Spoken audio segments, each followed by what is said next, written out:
매주 월요일 머니쇼 플러스에서는 가상자산 시장에 대해 짚어보는데요. 한동안 미국이 관련 법을 만들고 의회에서 통과됐다는 소식을 계속 전해드렸잖아요. 그렇습니다. 지니어스 법안이나 클래리티법 소개도 저희 코너에서 소개해드렸던 적이 있습니다. 네, 가상자산 시장도 사실 이번 주에 있을 FOMC에 주목하게 되니까 어쩔 수 없는 상황인 것 같습니다. 금리 인하에 대한 영향과 강세장은 언제 올까도 궁금해지는데요. 언디파인 랩스 조동현 대표 모시고 알아보겠습니다. 안녕하세요. 네, 안녕하세요. 네, 우선 지난 한 주간 가상자산 시장 흐름부터 짚어볼까요? 네, 지난 일주일 동안 비트코인뿐만 아니라 다른 알트코인도 굉장히 큰 폭 상승을 했습니다. 이번 한 주에 가장 많이 상승했던 종목은 바로 솔라나였는데요.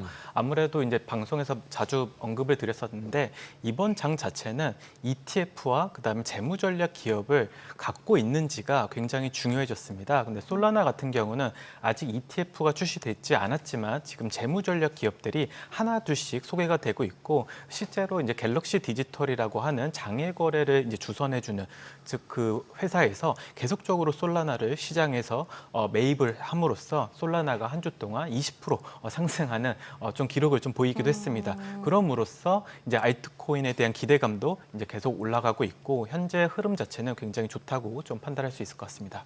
지금 결국 금리 인하되면 가능성이 높아지면서 위험자산 선호가 늘어나서 주식도 올라가고 그러면서 결국 코인도 올라가는데 그중에서 더 리스크가 큰 알트코인이 올라간다 이렇게 보면 되는 건가요, 그냥? 네, 맞습니다. 이제 특히 이제 국내 시장이 전 세계에서 세 번째로 이제 큰 시장인데요. 그 2달 전만 하더라도 현물 거래량이 굉장히 낮았습니다. 근데 이제 저번 주에 이제 월드코인이라고 하는 이제 코인이 급등을 하면서 거래대금도 조단위 거래대금이 나올 정도로 굉장히 국내 투자자들의 어떤 이런 투심 자체가 다시 살아났거든요. 그에 따라서 이제 어떻게 보면 전체적으로 시장이 굉장히 좋은 분위기를 이어가고 있는 것 같아요. 지금 말씀하셨던 월드코인 같은 경우도 결국 아까 처음에 말씀하신 재무 전략 돼 있는 주식이 막 5,000%뭐 이런 수익률 나면서 이제 개인 고객들이 다시 코인 쪽을 쳐다보기 시작해진 거 아닌가요? 거꾸로? 네, 맞습니다. 이제 금리 인하에 대한 기대감뿐만 아니라 위험 자산에 대한 이제 선호도가 높아지면서 이제 계속적으로 알트코인에 대한 관심이 높아지고 있는 것 같아요. 말씀 주신 대로 이제 비트마인이 이제 월드코인의 재무 전략 기업에 투자를 했다. 특히 비트마인 같은 경우는 이제 톰 리라고 하는 이제 미국 증시에 굉장히 유명한 이제 리서처 이제 투자자인데 그분께서 큰 역할을 한 것 같아요. 근데 지금 흐름이 뭔가 알트코인으로 쏠리고 있는 것 같은 게 알트코인 시즌 인덱스 같은 경우에도 지금 점점 다 뭐 코인마켓캡 아니면 블록체인 센터 다 굉장히 긍정적으로 나오고 있더라고요. 알트코인 장 이미 온 건가요? 네, 알트코인 지수 자체는 지금 80이 넘어가고 있는 상태이고 이 지수가 의미하는 바가 굉장히 중요한데요. 지수 자체는 뭐냐면 90일 동안 이제 전체 이제 선별적인 알트코인들의 75%가 비트코인보다 상승률이 높으면은 이 알트코인 시즌에 어떤 지수가 계속적으로 100에 가까워지게 됩니다. 근데 그게 이제 지금 한 80%까지 오늘자 기준으로 80%까지 왔거든요. 그러다 보니까 알트코인에 대한 어떤 수급이 계속적으로 들어오고 있다. 위험 자산에 대한 어떤 기대, 그다음에 투심이 살아나고 있다. 우리는 이렇게 볼 수 있을 것 같습니다. 네. 조금 아까 전에 이제 그 비트마인 말고 그 이제 월드코인 같은 경우는 비트마인이 아니라 이제 에이코어라는 회사가 이제 트레저리 스탁으로 만들어서 완전 급등을 시켰던 건데 네. 실질적으로 이런 트레저리 스탁들이 지속적으로 뭔가 이렇게 나오는 특별한 이유가 코인 시장이랑 뭔가 연결이 되는 것 같아요. 예전에는 이제 코인 시장이랑 따로 놀았었는데 이제 ETF 나오고 이렇게 트레저리 스탁 나오면서 둘이 연결되는 것 같은데 이렇게 둘이 연결되다 보면 실질적으로 코인 비즈니스를 하거나 아니면 코인 시장이 확장되는 데 있어서는 뭔가 다른 뭐 이렇게 우리가 예측할 만한 뭔가가 있나요? 이게 왜냐면 이렇게 막 오르는데 뭘 보고 예측을 해봐야 될까? 갑자기 뻥 튀긴 다음에 아는 거잖아요. 그냥 그 다음날. 그렇죠. 그런 방법은 아예 없나요? 알 수 있는 방법은 없는데 저도 왜 이렇게 그 많은 이제 코인 발행사들이 이 재무 전략 기업을 세울까 그리고 그거에 대한 자금 조달을 해줄까 고민을 많이 했고 실질적으로 미국에 있는 이제 월스트리트에서 일하고 계시는 분들을 통해서 좀 얘기를 들었는데 지금 기관 투자자들도 이제 포모장이 왔다. 왜냐하면 그들은 이제 회사 자금으로 이제 프롭 트레이딩을 하거나 혹은 회사 자금으로 그 IPO 전에 프리 IPO에 투자하는 돈들이 굉장히 많은데 지금 벤처 시장보다 이 재무전력 기업에 투자해서 단기적으로 벌어들이는 수익이 높다 보니까 자금이 그쪽으로 많이 쏠리는 것 같아요. 그래서 그분께서 그런 말 하더라고요. 앉아 있어도 하루에 수십 개의 이런 재무전략 기업을 만들겠다는 이런 그런 딜들이 돌아다닌다. 그 정도로 기관 투자자들도 이제 좀 굉장히 포모를 느끼고 있는 시장이다라고 얘기를 해주셨고, 만약에 이번 시장이 한풀 꺾인다면 아무래도 재무전략 기업 때문에 꺾일 수 있다라고 좀 위험 신호라고 얘기하신 분도 계셨습니다. 근데 지금 알트코인 관련해서 어떤 시장 지수들은 좀 긍정적인 것 같긴 한데 사실 알트코인 전체가 다 좋다라는 그런 체감은 또 아니긴 하거든요. 네, 맞습니다. 이제 선별적으로 가는 알트코인 시장이고요. 2021년도에 우리가 한번 겪었었던 그런 큰 불장은 아닙니다. 왜냐하면 아무래도 이 소매 투자자들의 이 자금 여력이 굉장히 부족한 시장이고 아무래도 경기가 어렵잖아요. 그러다 보니까 투자에 대한 여유가 없는 것 같아요. 그러다 보니까 기관 투자자들의 수급으로 올라가는 시장이고, 그럼 기관 투자자들이 어떤 알트코인들을 투자할까라고 보면은 대부분 현금 창출 능력이 굉장히 좋고 그다음에 확장성이 좋은 이런 코인들의 투자를 굉장히 많이 하고 있습니다. 앞서 말씀 주신 대로 이런 기술과 그다음에 현재 우리가 살아가는데 필요한 것들, 특히 이제 페이먼트 쪽에 굉장히 결합이 많이 돼서 지금 그 상품들이 나오고 있는데, 이런 상품들을 만들어낸 어떤 스타트업들이 계속 주목을 받고 있고요. 근데 조금 우리가 한번 생각해 봐야 될 건 뭐냐면 이런 규제 단위로 엮이지 않는, 이게 어떻게 보면 알트코인은 전 세계인이 어떤 규제도 없이 그냥 다 거래를 할 수 있는 시장이잖아요. 그러다 보니까 사실 기존의 어떤 증권이나 아니면 금융 어떤 기관들보다 훨씬 더 자금을 좀 그 수신하기 편하고 또 그것을 사용하는데 굉장히 용이한 것 같아요. 그러다 보니까 최근에는 이제 뭐 탈중앙화 거래소라고 하는 이제 하이퍼리퀴드 같은 경우는 지금 이제 시총 자체가 한화로 따졌을 때 한 70조 원이 넘어갔거든요. 1년 만의 성과입니다. 그리고 그들이 만들어내는 매출 자체도 1년에 2조에서 3조가량 되고 있거든요. 그만큼 어떻게 보면 이 블록체인 스타트업이 규모도 작고 어떻게 보면 한 12명의 어떤 10명 가까운 사람들이 이렇게 개발을 해서 만들어냈지만 이 전체 글로벌 유동성 시장에 굉장히 액세스하기 편하기 때문에 이런 어떤 성장성이 굉장히 빠른 것 같아요. 지금 알트코인 중에서 지금 저희가 지난번에도 계속 얘기했던 리플 같은 경우 이제 시가총액이 CT보다 커졌다고 그러더라고요. 그러면 지금 리플이 주창하고 있는 XRP가 주장하고 있는 게 결국 스위프트를 대체하고 뭐 전통 금융에 어떤 밸류를 집어넣겠다라는 거여서 기존에 있는 알트코인들이랑은 약간 차별화가 되고 있는 거 아닌가요? 그러면은 지금 알트코인 비중이 점점 늘어난다고 하면 XRP 같은 경우는 오히려 나쁜 건가요? 좋은 건가요? 오히려 XRP 같은 경우는 국내 투자자들이 좋아하는 어떤 코인이긴 하지만 앞으로 이제 멀티에셋 ETF가 나오거나 아니면 더 뭐 사모펀드가 나오면 결국 시장을 추종하는 이런 상품들이 계속 나올 거잖아요. 그때 이제 사실 XRP는 꼭 그 편입할 수밖에 없는 종목이 돼버릴 거예요. 그래서 그들이 원래 처음에 원했던 스위프트를 대체하는 것을 지금 못 하고 있고 어떻게 보면 스테이블 코인이 그 역할을 해주고 있는데, 그럼에도 불구하고 시총이 계속적으로 상승하는 거는 아무래도 기관 투자자들의 영향이 굉장히 큰 거로 저는 좀 바라보고 있고요. 좀 재밌는 건 뭐냐면 기존에 XRP가 얘기했었던 스위프트를 대체하려고 하는 프로젝트들이 계속 나오고 있습니다. 그래서 최근에는 뭐 칸톤 네트워크라고 해가지고 이제 유수한 이제 금융기관들과 어떻게 보면 이렇게 프라이빗하게 만든 체인이거든요.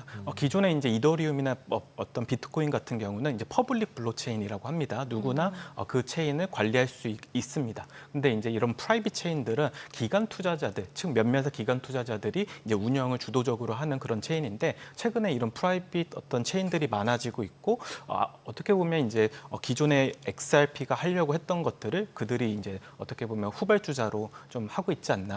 대신에 이제 결국 기관 투자자들이 자신들이 관리를 하지 못하면 자기네들이 갖고 있는 자금을 이렇게 그 거래하기 굉장히 불편하잖아요. 그러다 보니까 이런 어떤 별도의 체인들을 많이 만들고 있는 것 같아요. 근데 지금 이 수급 자체가 좀 이해가 안 되는 게 아까도 말씀해 주셨을 때 개인 투자자들한테서 들어오는 자금 여력이 부족하고 기관 쪽에서 좀 들어오는 것 같다라고 얘기를 해주셨는데 근데 이슈상으로 보면 지금 ETF 관련해서는 계속 거부되는 이슈들이 있고 해서 도대체 어떤 요인들이 수급을 들어오게 하고 있는 건지가 좀 명확하게 보이지가 않거든요. 네, ETF가 승인되지 않으니까 재무 전략을 먼저 세운 거예요. 아, 그쪽이. 네, 그래서 재무 전략에서 결국에 시장에서 코인을 사서 편입을 해야 되니까 계속적으로 수급이 발생하는 것 같고요. 10월 이제 중순, 이제 10월 10일부터 그다음에 20일까지 솔라나뿐만 아니라 라이트코인, 도지코인에 대한 ETF 결정이 나게 되었습니다. 그래서 사실 굉장히 중요한 달이 10월 달이에요. 그래서 솔라나 ETF가 계속적으로 지연되고 있지만 이제 지연 못하는 이제 상황까지 와버렸어요. 사실 이 비트코인도 그렇고 이더리움도 그렇고 계속적으로 결정을 연기하다가 마지막 연기할 수 없을 때 결정을 내렸거든요. 지금 이제 솔라나와 이제 라이트코인, 이제 도지에 대한 ETF가 그런 식으로 흘러가고 있습니다. 그래서 10월 달이에요. 네, 10월 달입니다. 며칠인가요, 그게? 10월 10일부터 시작입니다. 10월 10일부터 시작이에요. 네.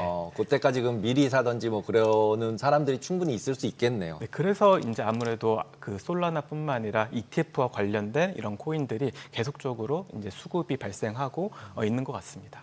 근데 그런 와중에 블랙락은 이제 ETF를 토큰화하겠다 이런 뉴스를 봤는데 이게 무슨 얘기인가요? 24년도에 이제 블랙록이 이제 비들 펀드를 이제 만들었습니다. 기존에 이제 사모펀드가 갖고 있었던 고질적인 문제가 수익 증권을 거래하기 굉장히 어렵거든요. 공모가 아니면은 사실 사모 시장에서는 굉장히 거래가 어려웠어요. 근데 이것을 토큰화하면서 사람들끼리 이걸 주고받을 수 있는 이런 어떤 실험적인 어떤 것을 했는데 이거랑 비들 펀드를 만들고 나니까 너무 사람들이 좋아하고 거래가 활발한 거예요. 그러다 보니까 이거를 차라리 ETF화 시키자라고 이제 지금 추진을 하고 있고 뭐 기술적인 문제는 없는 것 같습니다. 근데 규제 이슈만 이제 해결이 된다면 이제 상용화가 이제 될 것 같고 최근에 이제 아무래도 코인베이스가 이제 주도해서 그 주식 시장도 이제 모든 걸 토큰화해서 24시간 거래를 할 수 있도록 만들겠다고 했기 때문에 사실 1년 혹은 2년 안에 이게 굉장히 우리 삶에 녹아들 것 같아요. 그래서 우리도 이런 점을 조금 유심히 좀 봐야 되지 않나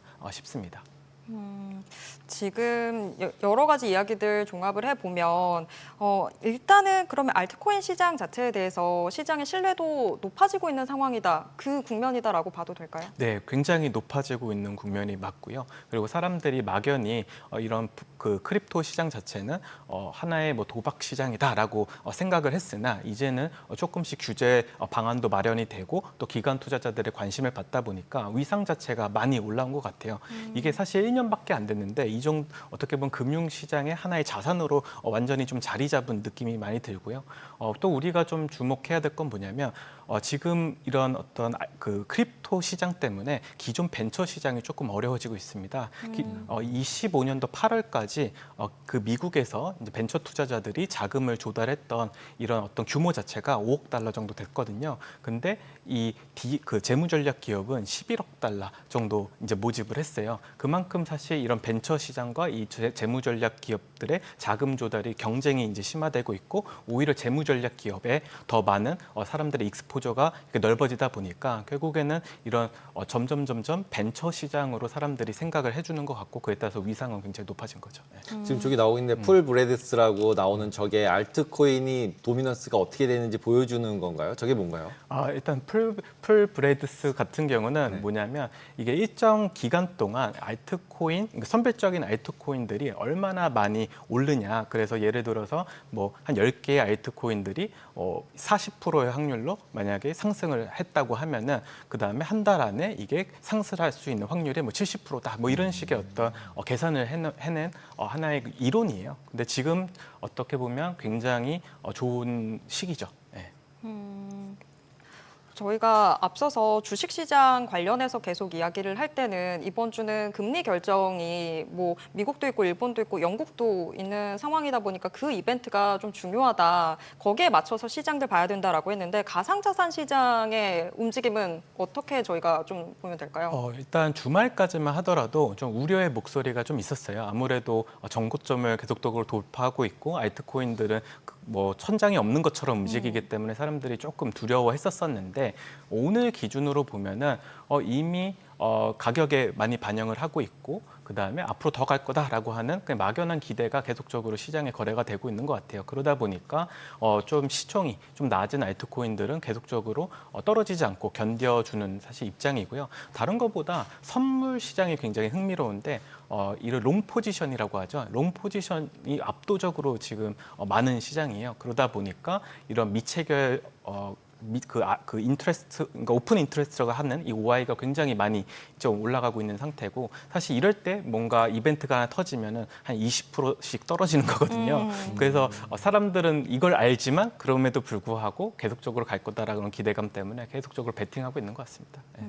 결국 이제 금리가 좀 이제 낮아지고 그랬을 경우 위험자산 선호 현상은 계속 유지가 될 거기 때문에 거기에 계속 베팅을 하고 있다. 이렇게 크게 보면 맞겠네요. 네, 맞습니다. 그 중에 이제 알트 쪽으로 좀 쏠리고 있다. 그렇죠. 그리고 정리해 보면 솔라나나 리플이나 이제 비트코인이나 이더리움은 이미 메이저기 때문에 무조건 이제 같이 바스켓처럼 움직이기 때문에 같이 움직인다. 네, 맞습니다. 그렇기 때문에 그 부분에 있어서 지금 가고 있는 부분이기 때문에 계속적으로 유지가 되고 있다. 네, 맞습니다. 그러나 이제 트레저리 스탁 같은 경우 잘못되면은 이제 팍 그쵸. 망가질 수 있으니까 위험 관리도 좀 해야 한다. 네, 맞습니다. 이 정도가 요약하면 맞겠네요. 네, 맞습니다. 그러면은 지금 제가 하나 질문 드리고 싶었던 것 중에 하나는 솔라나는 어떻게 보면 이제 디파이라는 거에 연동돼 있는 코인이고 이더리움은 스테이블 코인을 명분 삼아 올라갔고 이게 둘이 이제 그 두 개 키를 가지고 있고 그다음에 XRP는 이제 뭐 2.5 리플 그래서 XRP 리플은 2.5 코인이다. 그래서 이거는 현실 돈 금융기관과 이제 코인 시장을 연결해주는 애다. 이렇게 네 개로 구분이 돼 있었잖아요. 네. 맞는 거죠. 제가 큰 네, 그림으로는. 큰 그림으로 맞습니다. 큰 그림은. 그럼 얘네들 중에서 장기적으로 봤을 때